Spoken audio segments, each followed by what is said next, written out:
Me arrojaron a un asilo cuando mi hijo vendió mi casa sin autorización para pagar un viaje de lujo. Me alegra tenerte aquí. Sigue mi historia hasta el final y comenta desde qué ciudad me estás viendo. Así podré ver hasta dónde ha llegado mi historia. Me llamo Alejandra, tengo 64 años y pensé que había visto todo lo que la vida podía enseñarme. Estaba equivocada. Ese martes por la mañana desperté como cualquier otro día. El sol entraba por las cortinas de encaje que había cosido hace 20 años, cuando Sergio era apenas un adolescente rebelde que creía saber más que su madre viuda. Preparé mi café como siempre, 2 cucharadas de azúcar, un chorrito de leche, y me senté en la mesa de la cocina donde había desayunado con mi esposo durante 15 años antes de que el cáncer se lo llevara. Los golpes en la puerta llegaron a las 9:15 de la mañana, insistentes, urgentes. No era el cartero, ni la vecina que venía a pedirme prestada sal. Estos golpes tenían algo diferente, algo que me hizo que el estómago se me encogiera antes de siquiera abrir la puerta. ¿Señora Alejandra Morales? El hombre era joven, vestía traje azul marino y llevaba un maletín de cuero. Tenía esa sonrisa profesional que usan las personas cuando tienen que dar noticias que saben que van a doler. Sí, soy yo. Soy Roberto Vázquez, de la inmobiliaria Horizonte. Vengo por la venta de su propiedad. El mundo se detuvo. Mis dedos se aferraron al marco de la puerta con tanta fuerza que después encontré astillas bajo mis uñas. ¿Qué venta? Yo no he vendido nada. El joven frunció el ceño y abrió su maletín. Sacó una carpeta gruesa llena de documentos. Señora, aquí tengo todos los papeles firmados. Su hijo Sergio Morales vendió esta propiedad la semana pasada. Él tiene poder legal para actuar en su nombre. Las piernas me temblaron. Me aferré a la puerta porque sabía que si la soltaba, me desplomaría allí mismo en el umbral de la casa que había sido mi hogar por 30 años. Eso es imposible. Sergio no tiene ningún poder sobre mis propiedades. Roberto me mostró los documentos. Allí estaba, mi firma, o al menos algo que se parecía mucho a mi firma. Sergio había falsificado mi nombre en una procuración que le daba control total sobre mis bienes. La fecha era de hace 2 meses. Recordé ese día perfectamente porque Sergio había venido a visitarme, algo que hacía cada vez menos frecuente desde que se había casado con esa mujer. La nueva propietaria tomará posesión de la casa el próximo viernes. Usted tiene 5 días para desalojar. Cerré la puerta sin decir otra palabra. Mis manos temblaban tanto que apenas pude girar el pestillo. Me deslicé por la puerta hasta quedar sentada en el suelo frío del recibidor, rodeada por las fotografías familiares que colgaban en las paredes. Fotos de Sergio de niño, graduándose de la preparatoria, el día que consiguió su primer trabajo. En cada una de esas fotos yo estaba a su lado, sonriendo con orgullo de madre soltera que había sacrificado todo por darle una buena vida. El teléfono sonó 20 minutos después. El identificador de llamadas mostró el nombre que menos quería ver. Sergio. Hola, mamá. Su voz sonaba diferente, más fría, más distante. Sergio, ¿qué hiciste? Mi voz salió como un susurro quebrado. Ah, ya te enteraste. No había ni una pizca de arrepentimiento en su tono. Mira, mamá, Carmen y yo necesitábamos el dinero. Ella merece vivir con comodidad, no como una cualquiera. Tú ya viviste tu vida. ¿Carmen merece comodidad? La incredulidad me ahogaba. ¿Y yo qué? ¿Dónde se supone que voy a vivir? Hay un asilo muy bonito en la Avenida Central. SUNY Gardens se llama. Ya hablé con ellos, tienen un lugar disponible. Te van a cuidar bien. Me quedé sin aire. Literalmente sentí como si alguien me hubiera golpeado el pecho con un martillo. Sergio, esta es mi casa, la compré con tu padre, aquí te crié, aquí están todos nuestros recuerdos. Mamá, no seas dramática, es solo una casa. Además, ya está vendida. Carmen encontró un crucero increíble por el Mediterráneo. Salimos mañana. Necesitábamos el dinero de la casa para pagarlo. ¿Un crucero? La rabia empezó a mezclarse con el dolor. ¿Vendiste mi casa para pagar un crucero de tu esposa? Carmen ha trabajado muy duro este año. Se merece unas vacaciones de lujo. Tú vas a estar mejor en el asilo, mamá. Allí hay gente de tu edad, actividades. Vas a hacer amigos. ¿Y si no quiero ir? La pausa fue larga, demasiado larga.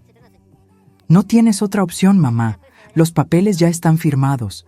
La casa ya no es tuya. Colgó sin decir adiós. Me quedé sentada en el suelo del recibidor hasta que oscureció. Las fotografías me miraban desde las paredes, testigos silenciosos de una traición que jamás imaginé posible. Recordé cada sacrificio que había hecho por ese niño. Cuando murió su padre, trabajé 3 empleos para poder mantenerlo en una buena escuela. Vendí mis joyas para pagarle la universidad. Renuncié a oportunidades de volver a casarme porque él me decía que ningún hombre sería tan bueno como su papá. Y ahora me había vendido, literalmente. El viernes llegó más rápido de lo que esperaba. Empaqué mis pertenencias más queridas en 2 maletas viejas, las mismas que había usado cuando me mudé a esta casa siendo recién casada. El resto lo doné a la iglesia del barrio. No tenía sentido llevarse 30 años de vida a una habitación de asilo. Sunny Gardens era exactamente lo que esperaba. Pasillos que olían a desinfectante, enfermeras que hablaban a los residentes como si fueran niños, y el constante sonido de televisores a todo volumen para que los residentes con problemas de audición pudieran escuchar sus novelas. Mi habitación era pequeña pero limpia. Una cama individual, un armario, una silla junto a la ventana que daba al estacionamiento. Desde allí podía ver a las familias que venían a visitar a sus seres queridos los domingos. Familias que no abandonaban a sus mayores por un crucero en el Mediterráneo. La primera noche lloré. Lloré por la casa que había perdido, por el hijo que había criado y que me había traicionado, por los años de vejez que ahora tendría que pasar sola en este lugar. Pero al segundo día, algo cambió. La tristeza empezó a transformarse en algo más frío, más calculado. Sergio había cometido un error muy grande. Él pensaba que conocía a su madre. Pensaba que la mujer que había criado sola a un hijo, que había construido una vida después de enviudar, que había navegado décadas de desafíos sin ayuda de nadie, simplemente se rendiría y aceptaría su destino. No tenía idea de quién era realmente Alejandra Morales. Esa noche, mientras las enfermeras hacían sus rondas nocturnas y los otros residentes dormían, yo permanecí despierta planeando. Sergio y Carmen estaban en algún barco en el Mediterráneo, brindando con champán comprado con el dinero de la venta de mi casa, celebrando lo inteligentes que habían sido. Pero yo sabía algo que ellos no sabían. Algo que Sergio había olvidado por completo, si es que alguna vez lo había sabido. Su padre no solo me había dejado la casa. Los primeros días en Sunny Gardens fueron un infierno calculado, no por las condiciones del lugar, que aunque deprimentes, eran tolerables. El infierno era tener que fingir que estaba quebrada, cuando por dentro ardía una determinación que no había sentido en años. Cada mañana me levantaba a las 6. Me vestía con la ropa más vieja que tenía, me despeinaba un poco el cabello y bajaba al comedor con la postura encorvada de una anciana vencida por la vida. Las enfermeras me miraban con esa lástima profesional que reservan para los residentes que llegan abandonados por sus familias. «Pobrecita doña Alejandra», escuché que le decía una enfermera a otra. Su hijo la vendió para irse de crucero. ¡Qué mundo tan cruel! Perfecto, esa era exactamente la imagen que necesitaba proyectar. Durante el desayuno, me senté siempre en la misma mesa junto a Esperanza, una mujer de 72 años cuyos hijos la visitaban religiosamente cada domingo, y Roberto, un señor de 80 años cuya familia había desaparecido después de internarlo. Escuchaba sus historias, asentía en los momentos apropiados, pero mi mente estaba en otra parte. Al tercer día, fingí confusión cuando la enfermera me preguntó si quería llamar a mi hijo. «¿Sergio? ¿Está en casa?», pregunté con voz temblorosa. Pensé que se había ido de viaje. «Ah, sí, señora. Se fue de crucero, ¿recuerda?» «¿Crucero?», puse cara de confundida. «¿Con quién se fue?». La enfermera intercambió una mirada preocupada con su colega. Con su esposa, señora. Con Carmen.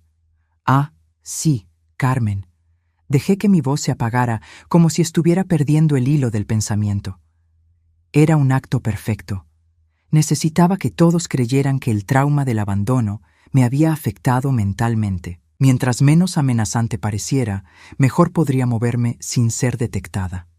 El cuarto día logré mi primer objetivo. Durante la siesta de la tarde, cuando la mayoría de los residentes dormían y las enfermeras estaban en el cambio de turno, me escabullí hacia la oficina administrativa. La puerta estaba abierta y la secretaria había salido a almorzar. Me deslicé hacia el teléfono y marqué el número que tenía memorizado desde hacía 20 años. Daniel Herrera, el abogado que había manejado los asuntos legales cuando murió mi esposo. Despacho Herrera. Daniel, soy Alejandra Morales. ¿Alejandra? Dios mío, ¿cómo estás? Me enteré de lo que pasó con tu casa. Lo siento mucho. Daniel, necesito verte, es urgente. Por supuesto, ¿puedes venir a la oficina mañana? Estoy en Sunny Gardens. Mi hijo me internó aquí después de vender mi casa. La pausa fue larga. Alejandra, ¿me estás diciendo que Sergio vendió tu casa sin tu consentimiento? Falsificó mi firma en una procuración. Daniel, él no sabe nada sobre la cuenta que abrimos con Eduardo antes de que muriera. La cuenta en el Banco Internacional. Otra pausa. ¿Te refieres a la cuenta con los bonos del gobierno y los certificados de depósito? Esa misma. Sergio cree que la casa era todo lo que tenía. No tiene idea de que hay $450,000 en esa cuenta. Alejandra, ¿estás bien? ¿Te han lastimado? Estoy bien, Daniel, pero necesito tu ayuda. ¿Puedes venir a verme mañana? Necesitamos hablar de mis opciones legales. Iré esta tarde. No te muevas de ahí. Colgué el teléfono justo cuando la secretaria regresaba del almuerzo. Me hice la confundida. Ay, disculpe, señorita. Me perdí buscando el baño. No se preocupe, doña Alejandra. El baño está por allá. Gracias, hijita. Estos lugares son tan grandes. Daniel llegó a las 5 de la tarde, vestido con su traje gris de siempre y cargando el mismo maletín de cuero que había usado cuando arreglamos los papeles de Eduardo. Tenía 60 años, cabello completamente blanco y los ojos más honestos que había conocido en un abogado. Nos sentamos en una esquina del área común. Le conté todo, cada detalle de la traición de Sergio, la procuración falsificada, el crucero pagado con el dinero de la venta de mi casa. Alejandra, esto es fraude. Puedo hacer que arresten a Sergio en cuanto regrese. No. Mi voz fue firme. No quiero que lo arresten. Quiero algo mejor. Daniel alzó una ceja. ¿Qué tienes en mente? Quiero recuperar mi casa y quiero que él aprenda una lección que jamás va a olvidar. ¿Cómo planeas hacer eso? Me incliné hacia adelante, bajando la voz. Sergio cree que soy una vieja indefensa que va a aceptar vivir en un asilo por el resto de sus días. No tiene idea de que tengo recursos propios. Quiero usar esa ventaja. Explícame. Averigua quién compró mi casa. Ofréceles el doble de lo que pagaron. Usa el dinero de mi cuenta en el Banco Internacional. Daniel silbó bajito. Eso sería alrededor de $900,000. Tengo $450,000 en la cuenta. ¿Puedes conseguir un préstamo por los otros $450,000 usando mis bonos como garantía? Probablemente sí. Pero Alejandra, ¿estás segura de que quieres hacer esto? Daniel, ese niño me vendió como si fuera un mueble viejo. Me abandonó en este lugar para irse de vacaciones con su esposa. ¿Tú qué harías? Daniel sonrió por primera vez desde que llegó. Yo haría exactamente lo que tú estás planeando. Pero hay más. Mientras él está de crucero, quiero que investigues a Carmen. Algo me dice que esa mujer tiene secretos. Nadie presiona a un hombre para que abandone a su madre sin tener motivos muy oscuros. ¿Quieres que contrate un investigador privado? Sí. Y Daniel, toda esta operación debe mantenerse en absoluto secreto. Si alguien pregunta por mí, soy una anciana confundida que está en un asilo porque su hijo la abandonó. Entendido. ¿Algo más? Sí. Averigua exactamente cuándo regresa Sergio de su crucero. Quiero estar esperándolo. Daniel se puso de pie y me tomó la mano. Alejandra, siempre supe que Eduardo se casó con una mujer extraordinaria. Ahora lo confirmo. Solo soy una madre que está cansada de ser pisoteada. Después de que Daniel se fue, regresé a mi habitación y me senté junto a la ventana. En el estacionamiento, una familia despedía a su abuela después de una visita dominical. La anciana lloraba mientras ellos se alejaban, pero al menos lloraba porque los extrañaría, no porque la hubieran traicionado. Esa noche, durante la cena, una de las enfermeras se acercó a mi mesa. «Doña Alejandra, ¿cómo se siente? La vimos hablando con un señor esta tarde». «¿Un señor?» Puse cara de confundida otra vez. «¿Cuál señor?» «El que vino a visitarla». «Ay, hijita, yo no recuerdo ningún señor. ¿Estás segura de que era conmigo?» La enfermera me miró con preocupación. «Tal vez debería hablar con el doctor sobre su memoria». «Sí, tal vez debería». Sonreí con la expresión más inocente que pude fingir. El plan estaba funcionando perfectamente. Todos me veían como una anciana confundida y frágil. Nadie sospecharía que la misma mujer que aparentemente no recordaba haber tenido una visita estaba orquestando la venganza más sofisticada de su vida. Al octavo día en Sony Gardens, Daniel me llamó con las primeras noticias. «Alejandra, tengo información sobre Carmen. Te escucho». «Tu nuera tiene deudas de juego por más de $200,000. Mi corazón se aceleró». «¿Deudas de juego?» «Sí. Al parecer frecuenta los casinos de la ciudad. Los prestamistas ya están buscándola. Sergio no tiene idea». Una sonrisa lenta se extendió por mi rostro. «¿Algo más?» «Sí, ya contacté a los compradores de tu casa. Están dispuestos a vender por el doble. Al parecer necesitan dinero urgentemente para una inversión». «Perfecto. ¿Cuándo podemos cerrar la compra?» «La próxima semana». «Y Alejandra, hay algo más que necesitas saber». «¿Qué?» «Sergio y Carmen regresan de su crucero este viernes». Cerré los ojos, sintiendo cómo las piezas del rompecabezas caían en su lugar. «Daniel, necesito salir de aquí el jueves por la noche. Ya está arreglado. Oficialmente, una sobrina lejana viene a llevarte a vivir con ella. Nadie va a hacer preguntas». «Perfecto». Esa noche me dormí con la primera sonrisa genuina en 2 semanas. Sergio pensaba que me había destruido, pero no tenía idea de la tormenta que estaba a punto de desatarse sobre su vida perfecta. El niño que había criado estaba a punto de recibir la educación que debía haberle dado hace muchos años. El miércoles por la mañana, mientras fingía estar confundida sobre qué día era, recibí la llamada que había estado esperando. «Alejandra, soy Daniel. Tengo noticias importantes». Me escabullí hacia el teléfono de la oficina durante el cambio de turno, como había hecho ya tantas veces. Las enfermeras ya estaban acostumbradas a mi confusión, y nadie prestaba atención a una anciana perdida que buscaba el baño. «Te escucho». «Los compradores de tu casa aceptaron la oferta. $900,000. Podemos cerrar el trato mañana por la mañana». Sentí un alivio profundo mezclado con una satisfacción que no había experimentado en semanas. ¿Y el investigador? «Carmen tiene más secretos de los que imaginábamos. ¿Puedes hablar con seguridad?» Miré alrededor. La oficina estaba vacía y la puerta cerrada. «Sí, estoy sola». «Tu nuera no solo tiene deudas de juego. Ha estado sacando dinero de la cuenta conjunta que tiene con Sergio sin que él lo sepa. Además, el investigador encontró algo más interesante». «¿Qué?» «Carmen está teniendo una aventura con el dueño del casino donde juega, un hombre llamado Ricardo Mendoza. Al parecer, llevaban planeando este golpe desde hace meses». Las piezas del rompecabezas comenzaron a encajar de una manera que me llenó de una rabia fría y calculada. «¿Me estás diciendo que Carmen manipuló a Sergio para que vendiera mi casa?» «Eso parece». Según lo que pudo averiguar el investigador, ella le dijo a Sergio que sus amigas se burlaban de ella porque no podían permitirse las vacaciones lujosas que ellas tomaban. Le metió en la cabeza que era su responsabilidad como esposo darle la vida que se merecía. Cerré los ojos, viendo claramente la imagen de mi hijo débil y manipulable cayendo en las garras de esa mujer. Sergio siempre había sido inseguro, siempre había necesitado aprobación. Desde niño buscaba constantemente mi validación, y aparentemente había transferido esa necesidad a su esposa.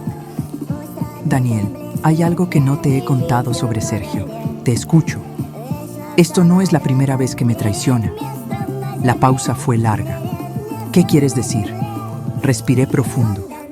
Era hora de revelar verdades que había guardado durante años. Cuando Eduardo murió, Sergio tenía 17 años.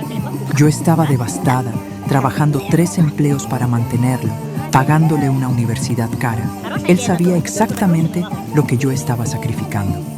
Y un día encontré que habían entrado a mi habitación. Faltaban $500 del dinero que tenía guardado para los gastos del funeral de su padre. Dinero que había ahorrado centavo a centavo, trabajando turnos extras. ¿Sergio lo robó? Lo confronté. Lloró. Me pidió perdón. Dijo que había sido para impresionar a una novia. Me juró que nunca volvería a pasar.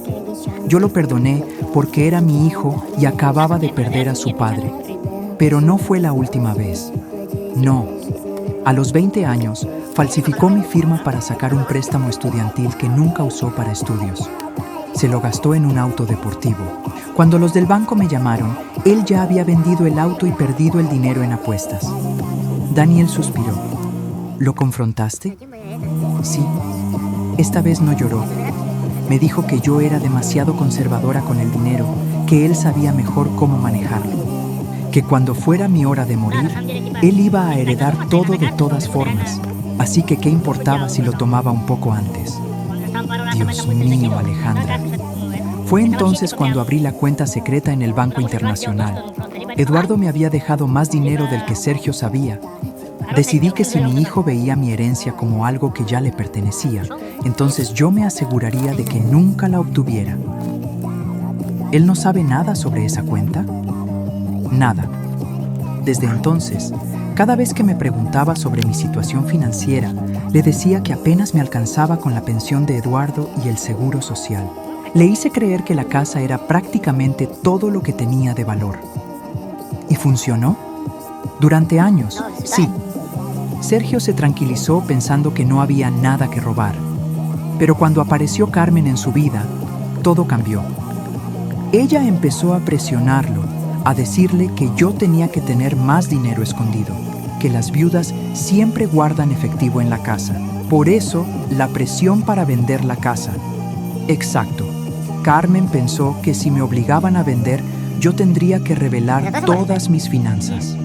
No tenía idea de que la cuenta del Banco Internacional está completamente separada y que Sergio no aparece como beneficiario en ningún documento. Alejandra, ¿quién es el beneficiario de esa cuenta? Por primera vez en la conversación, sonreí. La Fundación de Caridad de la iglesia donde Eduardo y yo nos casamos. Si yo muero, cada centavo va para alimentar a niños necesitados. Daniel se rió con una mezcla de admiración y asombro. Eres extraordinaria. Soy una madre que aprendió a protegerse de su propio hijo. ¿Hay algo más que debas saber? Sí, hay algo más sobre Carmen que tu investigador probablemente no encontró. ¿Qué? Hace 6 meses, ella vino a visitarme sola. Sergio no sabía de esa visita. Me dijo que sabía que yo tenía dinero escondido y que si no le daba $50,000, haría que Sergio nunca volviera a hablarme. ¿Te extorsionó? Lo intentó. Le dije que no tenía ese dinero.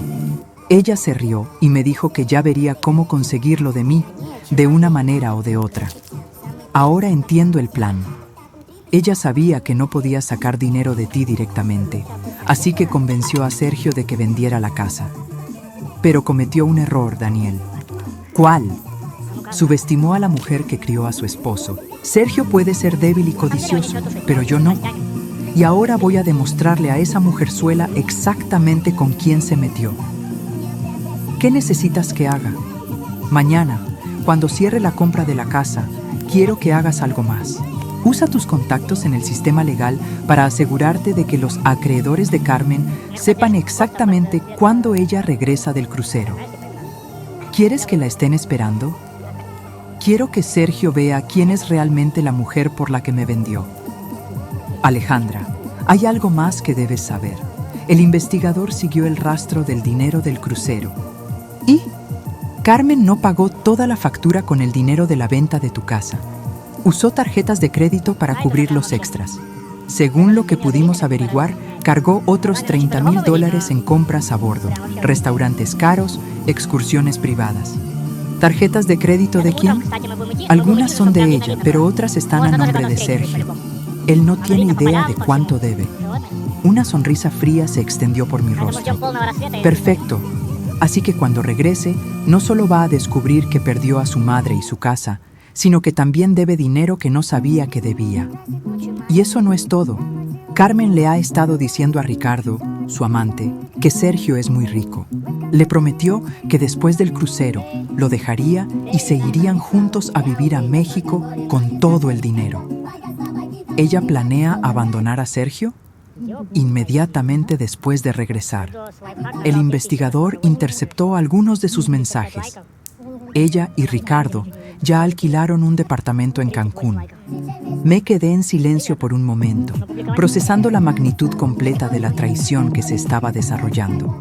Sergio no solo me había vendido por nada, había sido utilizado por una mujer que nunca lo amó, que lo vio únicamente como un medio para obtener dinero. Una parte muy pequeña de mí sintió lástima por él, pero solo por un momento. Daniel, ¿cuándo exactamente llega su vuelo? El viernes a las 3 de la tarde, Aeropuerto Internacional. Quiero estar en mi casa cuando él llegue a buscarme para visitarme en el asilo. ¿Estás segura de que va a ir a buscarte? Oh, sí, va a ir. Porque Carmen le va a pedir que me visite para arreglar las cosas antes de que ella lo abandone. Necesita asegurarse de que yo no cause problemas legales que puedan afectar su escape. ¿Cómo puedes estar tan segura? Porque conozco a mi hijo, Daniel, y ahora conozco a su esposa. Los dos son predecibles cuando se trata de dinero y autopreservación. Muy bien. Mañana temprano vamos por ti al asilo. A las 2 de la tarde serás oficialmente la propietaria de tu casa otra vez. Daniel. ¿Sí? Asegúrate de que los acreedores de Carmen tengan la dirección de mi casa también. Quiero que lleguen justo después de que Sergio descubra que estoy de vuelta. Eres diabólicamente brillante. ¿Lo sabías? Soy una mujer que durante 30 años creyó en el amor incondicional de madre. Ahora soy una mujer que aprendió que algunos hijos no merecen ese amor. Después de colgar, regresé a mi habitación con pasos lentos y la postura encorvada de siempre. Esperanza me estaba esperando junto a la ventana. Alejandra, ¿estás bien? Te ves diferente. Me senté a su lado, manteniendo mi máscara de confusión. ¿Diferente cómo? No sé, como si hubieras recordado algo importante. Sonreí con la expresión más inocente que pude fingir. Ay, Esperanza, yo ya no recuerdo nada importante. Se me olvida hasta qué día es. Pero por dentro, cada célula de mi cuerpo vibraba con anticipación. Mañana por la noche estaría durmiendo en mi propia cama, en mi propia casa. Y el viernes, cuando Sergio llegara a buscar a la madre abandonada que pensaba haber destruido, se encontraría con una mujer que había estado 3 pasos adelante de él todo el tiempo. La partida de ajedrez estaba llegando a su fin, y él ni siquiera sabía que había estado jugando. El jueves amaneció gris y lluvioso, pero para mí fue el día más brillante en semanas. A las 8 de la mañana, mientras las enfermeras servían el desayuno institucional de huevos aguados y tostadas frías, yo estaba terminando de empacar las 2 maletas que había llegado cargando. Daniel llegó puntualmente a las 9, acompañado de una mujer joven de cabello castaño que se presentó como su sobrina. Era parte del plan. Oficialmente, la sobrina lejana me sacaba del asilo para llevarme a vivir con su familia en otro estado. Nadie haría preguntas, y si Sergio llegaba a investigar, encontraría una historia completamente creíble. Buenos días, tía Alejandra, dijo la mujer con una sonrisa genuina. Soy Patricia. ¿Recuerdas que hablamos por teléfono? Mantuve mi actuación hasta el final. ¿Patricia? Ay, hijita, lo siento. Se me olvidan las cosas últimamente. La enfermera jefe nos acompañó hasta la salida, entregándome una bolsa con mis medicamentos y una carpeta con mis documentos médicos. Cuídese mucho, doña Alejandra. Y Patricia, cualquier cosa que necesite, no dude en llamarnos. Muchas gracias por todo, respondió Patricia. Mi familia está muy emocionada de tener a la tía Alejandra con nosotros. En el auto, mantuve el silencio hasta estar segura de que nadie nos seguía. Cuando Daniel tomó la autopista hacia el centro de la ciudad, finalmente me permití relajar los hombros. ¿Todo listo para la firma?, pregunté, dejando caer la máscara de confusión por primera vez en 2 semanas. Daniel me miró por el espejo retrovisor con una sonrisa. Los documentos están preparados. En 2 horas serás oficialmente la propietaria de tu casa otra vez. Los nuevos compradores están ansiosos por cerrar el trato. Al parecer, necesitan el dinero urgentemente para una oportunidad de inversión en bienes raíces. ¿Y los otros arreglos? Todo coordinado. Los acreedores de Carmen tienen la información que necesitan. Ricardo Mendoza, su amante, también recibió una llamada anónima informándole sobre las deudas reales de Carmen. Al parecer, él pensaba que ella era rica. ¿Cómo reaccionó?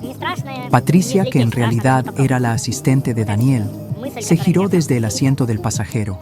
Según nuestro contacto, Ricardo canceló el apartamento en Cancún y cambió su número de teléfono. Carmen no tiene idea de que su plan de escape se desintegró. Una satisfacción profunda me llenó el pecho. Perfecto. Llegamos al banco a las 11.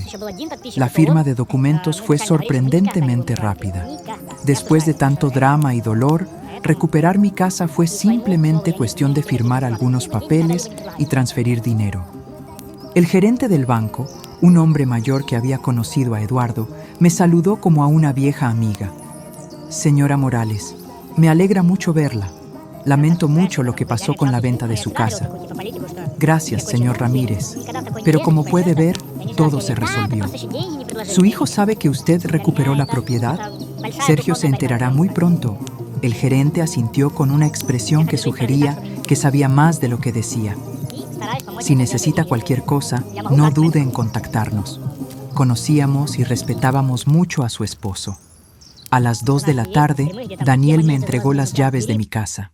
Las mismas llaves que había tenido que dejar cuando los compradores tomaron posesión hacía 2 semanas. Mis manos temblaron ligeramente al tocar el metal frío.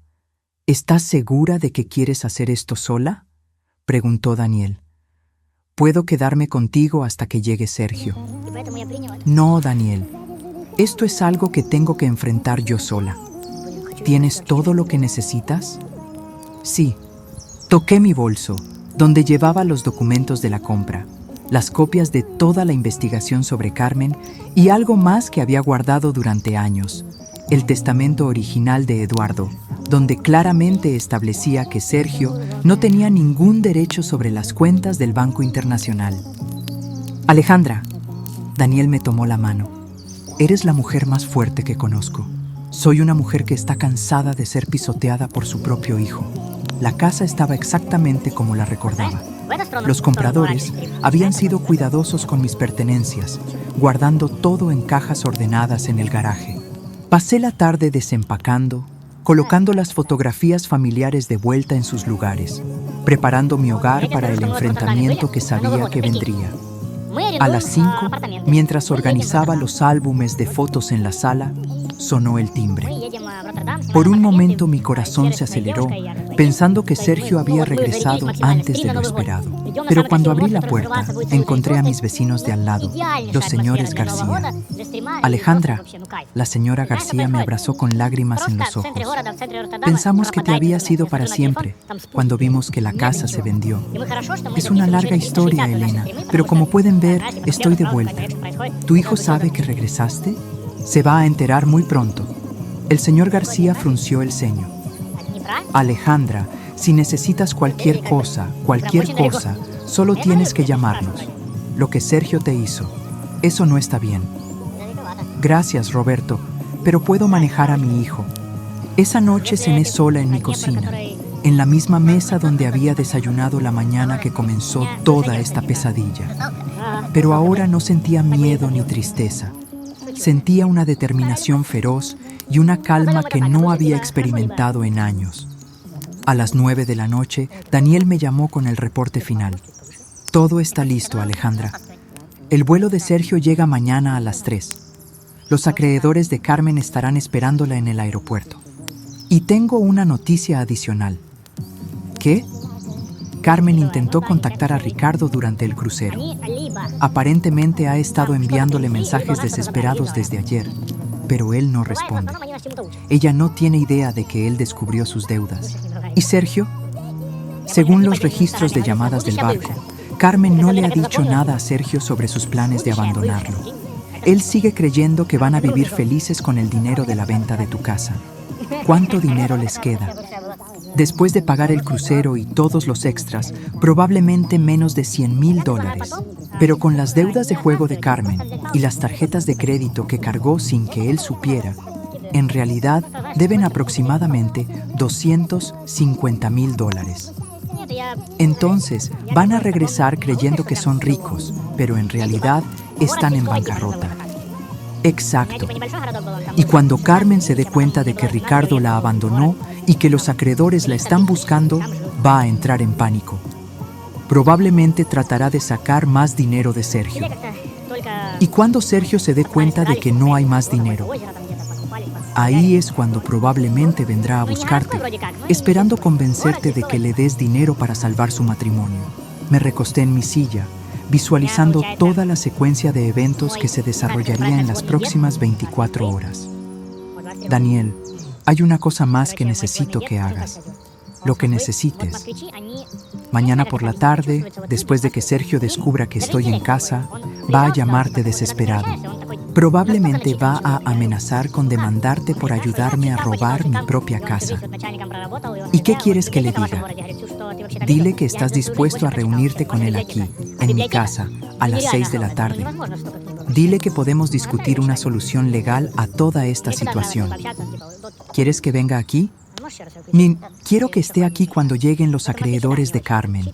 Quiero que vea exactamente en qué clase de mujer confió para que lo ayudara a traicionarme.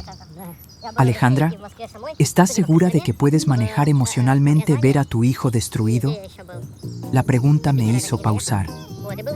Por un momento, la imagen de Sergio como un niño pequeño corriendo hacia mí después de caerse de su bicicleta cruzó por mi mente. El mismo niño que solía abrazarme y decirme que era la mejor mamá del mundo. Pero luego recordé sus palabras del día que me abandonó. Carmen merece comodidad. Tú ya viviste tu vida. Daniel, dije con voz firme, he pasado 30 años siendo madre. Mañana voy a aprender a ser una mujer que se respeta a sí misma. Después de colgar, me preparé una taza de té y me senté en la sala, rodeada por las fotografías que documentaban la vida que había construido con Eduardo y el hijo que había criado con tanto amor.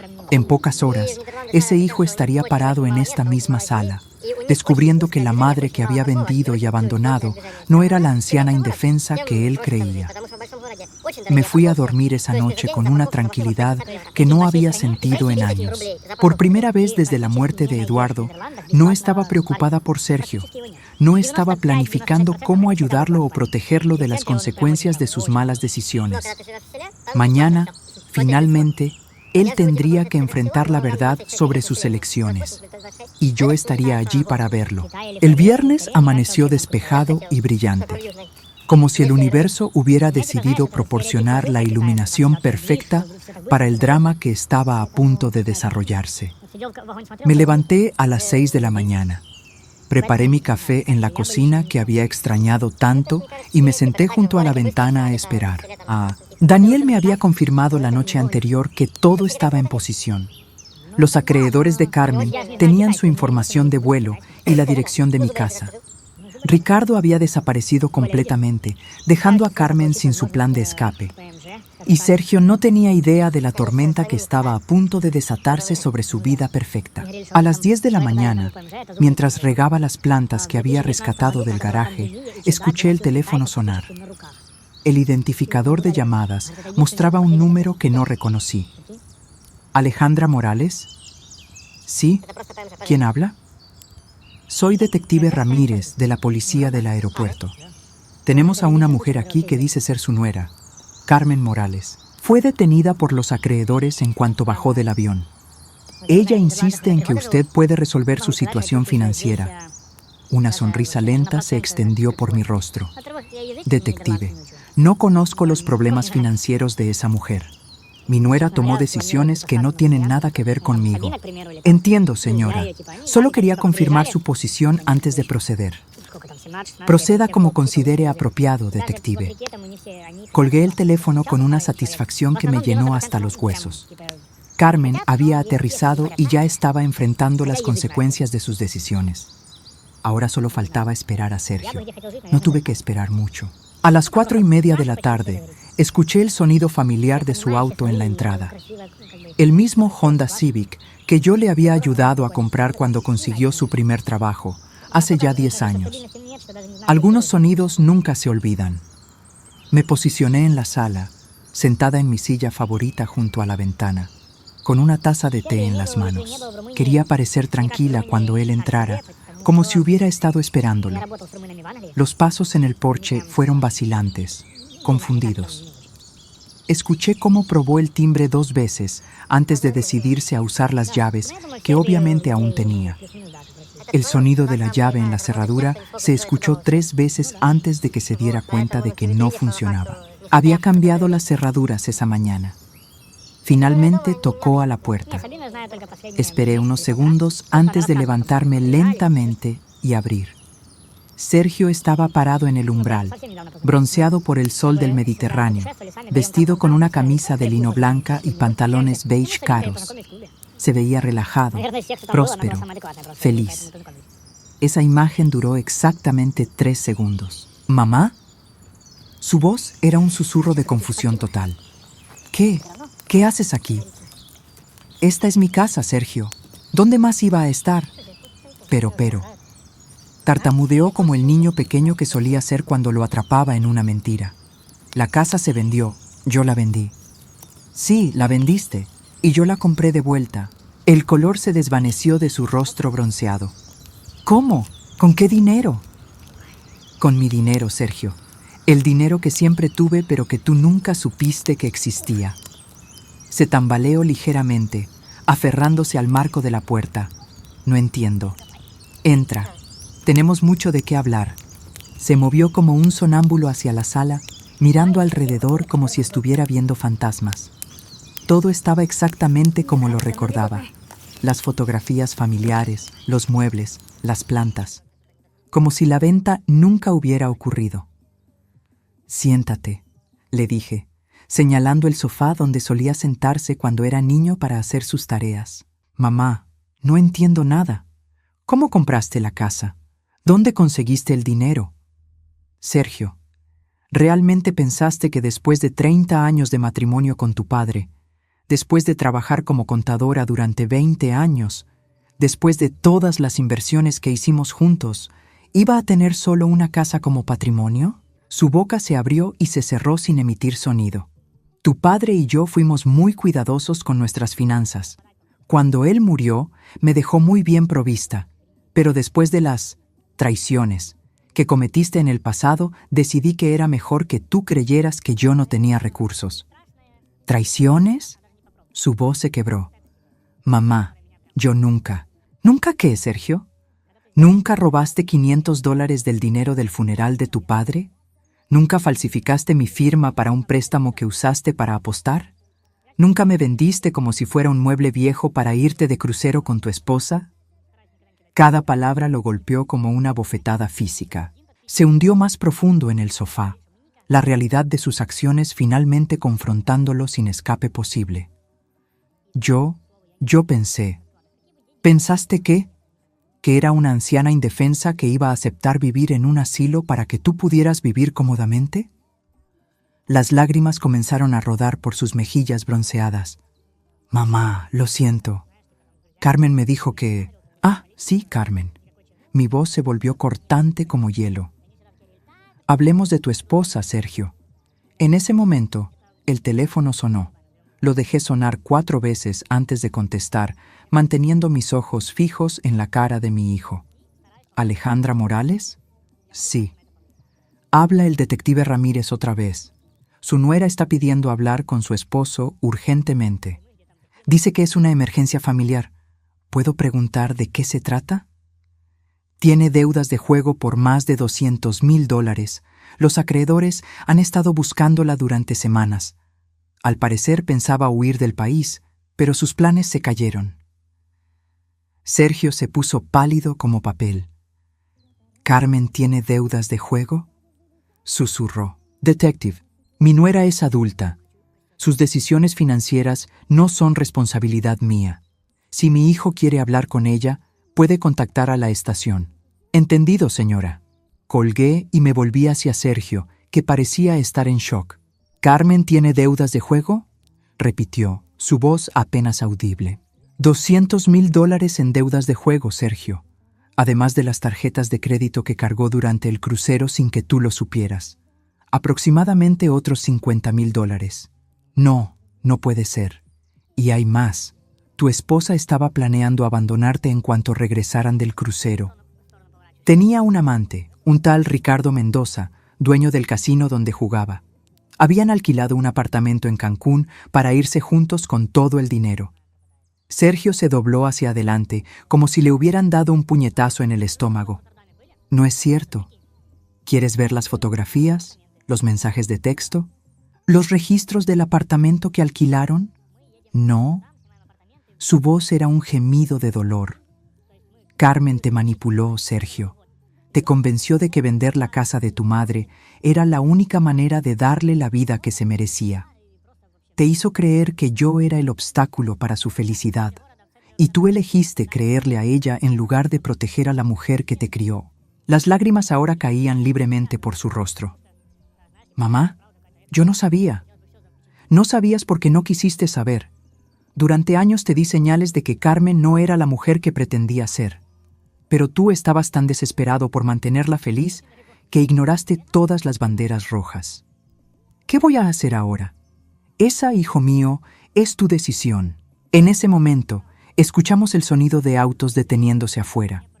Miré por la ventana y vi 2 vehículos. Uno que reconocí como el de Daniel y otro que no había visto antes. ¿Quién es?, preguntó Sergio, limpiándose las lágrimas. Probablemente es Daniel, mi abogado. Le dije que viniera a discutir las implicaciones legales de todo esto. Sergio se irguió ligeramente. ¿Implicaciones legales? Sergio, falsificaste mi firma, vendiste mi propiedad sin mi consentimiento. Técnicamente, eso es fraude. El pánico se apoderó de sus ojos. Mamá, no, tú no harías eso. ¿No haría qué? ¿Protegerme legalmente de alguien que me robó y me abandonó? La puerta sonó antes de que él pudiera responder. Me levanté lentamente, disfrutando cada segundo de su agonía. Sergio, le dije mientras caminaba hacia la puerta. Durante 30 años creí que te había enseñado la diferencia entre el bien y el mal. Resulta que solo te enseñé a esconder mejor tus verdaderas intenciones. Abrí la puerta para encontrar a Daniel acompañado de 2 hombres en trajes oscuros que claramente no eran abogados. Señora Morales, dijo uno de los hombres, somos investigadores privados contratados por los acreedores de Carmen Morales. Entendemos que su hijo puede tener información sobre los activos de su esposa. Sergio apareció detrás de mí, con cara de terror total. ¿Qué activos? No tenemos activos. Los investigadores intercambiaron una mirada. Señor Morales, su esposa les dijo a sus acreedores que usted tenía acceso a una herencia familiar sustancial. ¿Qué herencia? Sergio me miró con ojos desesperados. Mamá, ¿de qué están hablando? Sonreí con frialdad. No tengo idea, Sergio. Al parecer, tu esposa les ha estado mintiendo a muchas personas. Y en ese momento, viendo a mi hijo enfrentar la realidad completa de las consecuencias de sus elecciones, Finalmente, sentí algo que no había sentido en años: justicia. 6 meses después, me desperté como todos los días desde que recuperé mi casa, con una tranquilidad profunda que había olvidado que existía. El sol entraba por las cortinas de encaje, mi café estaba preparado exactamente como me gustaba, y no había nadie esperando que resolviera sus problemas o que sacrificara mi bienestar por el suyo. Los investigadores privados se habían llevado a Sergio esa tarde de viernes para interrogarlo sobre los activos de Carmen. Por supuesto, no encontraron nada porque no había nada que encontrar. Todo el dinero de la venta de mi casa ya se había gastado en el crucero y las extravagancias de Carmen. Sergio regresó a casa esa noche completamente destruido, enfrentando la realidad de que su esposa lo había usado y abandonado, y de que ahora debía más dinero del que podría ganar en años. Carmen nunca salió de la cárcel. Los acreedores presionaron cargos, y sin dinero para un abogado decente, fue sentenciada a 5 años por fraude financiero. Ricardo Mendoza había desaparecido completamente, llevándose los pocos ahorros que Carmen había logrado esconder de sus deudas de juego. Sergio trató de contactarme exactamente 17 veces durante las primeras 2 semanas después del enfrentamiento. Dejó mensajes llorando, disculpándose, suplicando perdón. Prometía que había aprendido la lección, que nunca volvería a lastimarme, que Carmen lo había manipulado y él había sido una víctima también. No respondí ninguna de esas llamadas. La 18ª llamada fue diferente. Su voz sonaba cansada, derrotada, pero también había algo nuevo en ella: aceptación. Mamá, sé que no vas a contestar, pero necesito decirte esto. Sé que no merezco tu perdón. Sé que lo que te hice fue imperdonable. No te estoy pidiendo que me perdones. Solo quiero que sepas que finalmente entiendo lo que perdí cuando te traicioné. No solo perdí a mi madre, perdí a la única persona que realmente me amó incondicionalmente, y la cambié por alguien que nunca me amó en absoluto. Hizo una pausa, y pude escuchar que estaba llorando. Voy a dejar de llamarte. Voy a dejar de intentar arreglar esto. Si algún día, en muchos años, decides que tal vez podemos hablar, estaré aquí, pero no voy a molestarte más. Te amo, mamá. Lamento haber tardado tanto en darme cuenta de lo que eso realmente significaba. Esa fue la última vez que escuché su voz. Daniel me mantuvo informada sobre la situación de Sergio durante los primeros meses.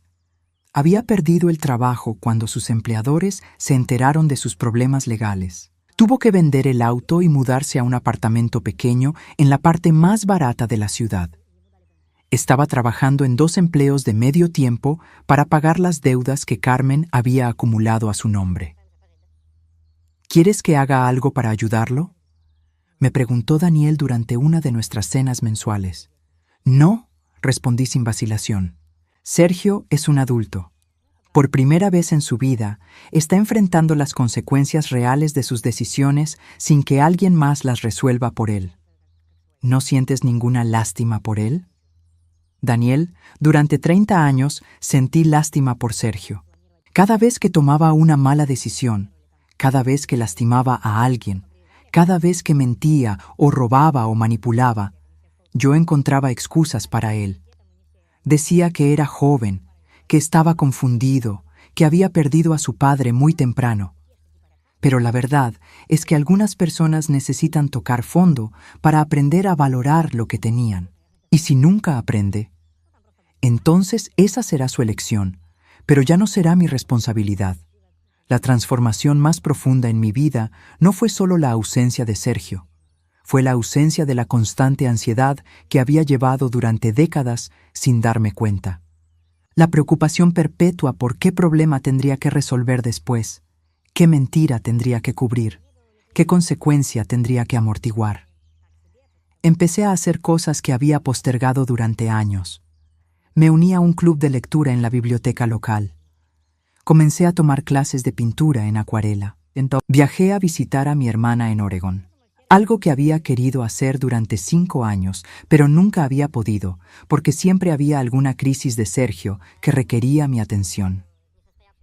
En el club de lectura conocí a Marta, una mujer de 68 años que había pasado por una experiencia similar con su hijo adicto. Durante años había vaciado sus ahorros para pagar sus rehabilitaciones, sus deudas, sus problemas legales.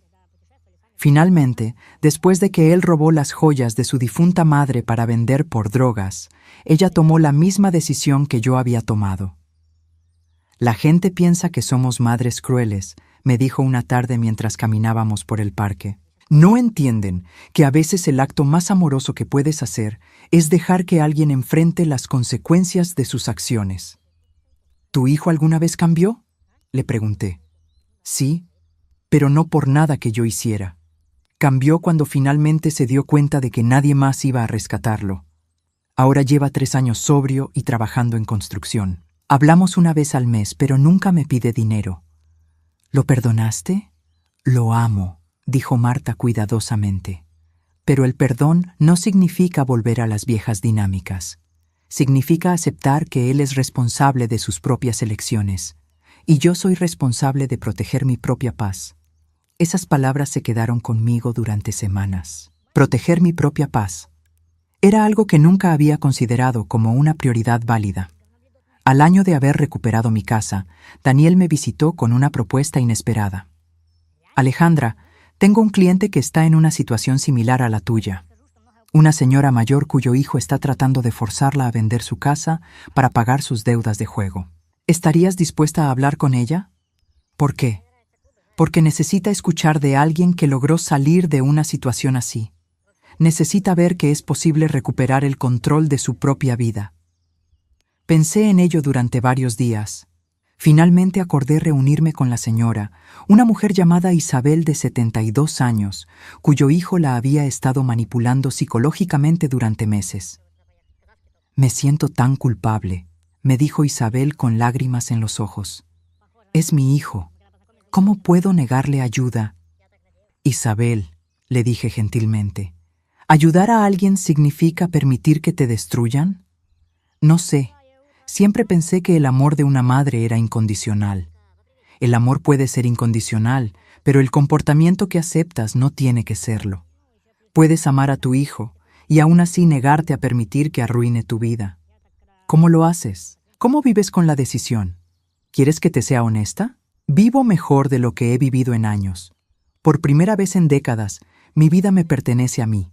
6 meses después, Isabel me llamó para contarme que había logrado mantener su casa y que su hijo había entrado voluntariamente a un programa de rehabilitación para ludópatas. No fue hasta que dejé de rescatarlo que se dio cuenta de que necesitaba ayuda real, me dijo. Esas conversaciones me ayudaron a entender que mi experiencia con Sergio no había sido única. Había miles de madres que habían sacrificado su bienestar por hijos adultos que se aprovechaban de su amor. Y muchas de ellas nunca se daban cuenta de que tenían el poder de cambiar esa dinámica. En mi 2º aniversario de libertad, como había comenzado a pensar en el día que Sergio me abandonó en el asilo, hice algo que no había hecho en años. Cené sola en un restaurante elegante. Pedí vino caro, el postre más decadente del menú, y no sentí ni un segundo de culpa por gastar dinero en mí misma. Mientras conducía de regreso a casa esa noche, pasé por el apartamento donde Daniel me había dicho que vivía Sergio. Era un edificio viejo en una parte deteriorada de la ciudad. Las luces estaban encendidas en lo que creía que era su ventana. Por un momento, consideré tocar a su puerta, decirle que había aprendido su lección, que podíamos intentar reconstruir algún tipo de relación. Pero entonces recordé las palabras de Marta. El perdón no significa volver a las viejas dinámicas. Seguí conduciendo. Cuando llegué a casa, mi casa, me serví una copa de vino y me senté en mi sala, rodeada por las fotografías que documentaban una vida llena de amor, pérdida, errores y finalmente sabiduría. No sabía si Sergio había aprendido realmente de sus errores. No sabía si algún día podríamos tener algún tipo de relación sana. Pero por primera vez en mi vida adulta, esas incógnitas no me quitaban el sueño. Había aprendido que mi valor como persona no dependía de si podía salvar a alguien más. Había aprendido que el amor propio no era egoísmo. Y había aprendido que a veces la cosa más valiente que puedes hacer es caminar hacia una vida que realmente te pertenece. Al final, la verdadera herencia que Sergio había perdido no era dinero o propiedades. Era la oportunidad de conocer a la mujer fuerte, independiente y sabia en la que su madre se había convertido una vez que dejó de vivir su vida a través de las necesidades de él. Esa noche, por primera vez en años, me dormí sin preocuparme por nadie más que por mí misma. Y fue la noche más pacífica que había tenido en décadas.